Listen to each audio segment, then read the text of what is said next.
కూడి వచ్చినటువంటి బిడ్డలకు నా హృదయపూర్వక వందనాలు. మరి గలతీ పత్రిక అయిపోయింది.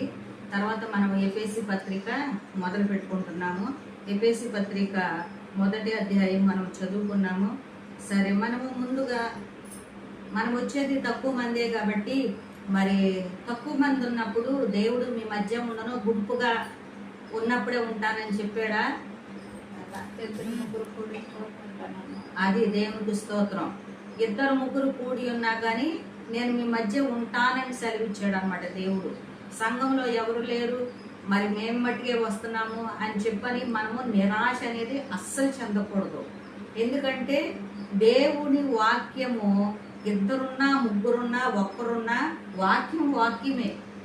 సమరయ స్త్రీ బాల దగ్గర ఉన్నప్పుడు ఒక్కతే ఉందా, 10 మంది ఉన్నారు అక్కడ? ఒక్కతే ఉంది. ఒక్కలే ఉన్నప్పుడు దేవుడు ఆమె ఎద్దకు వెళ్ళాడు. అలానే మనం ఇప్పుడు నలుగురుగా కూర్చున్నాం కాబట్టి దేవుడు తప్పకుండా మన దగ్గరకు వస్తాడు.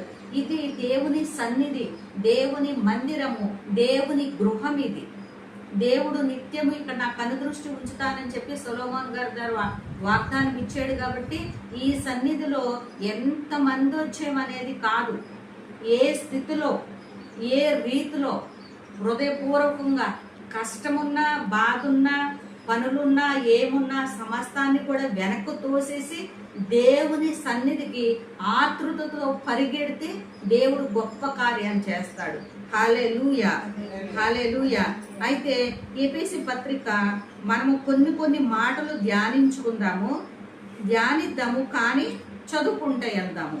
ఇక్కడ ఏమనుందంటే, దేవుని చిత్తము వలన క్రీస్తు యేసు అపోస్తలుడైన పౌలు ఎఫెసులో ఉన్న పరిశుద్ధులకును క్రీస్తు యేసునందు విశ్వాసులైన వారికి శుభమని చెప్పి వ్రాయినది. హల్లెలూయా.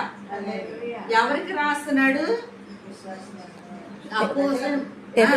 ఎఫెసులో ఉన్న పరిశుద్ధులకు, క్రీస్తు యేసునందు విశ్వాసులైన వారికి, పరిశుద్ధులకు తర్వాత విశ్వాసులకు, 2 వర్గాల వారికి.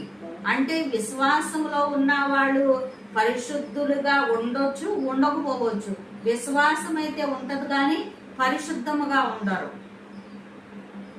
మెస్సయ్య వస్తాడని, మెస్సయ్య వచ్చి ఇవన్నీ మాకు బోధిస్తాడని నాకు తెలుసు అంటుంది ఆమె. ఎవరు? సమరయ స్త్రీ. కానీ ఆమె పరిశుద్ధముగా ఉందా? లేదు.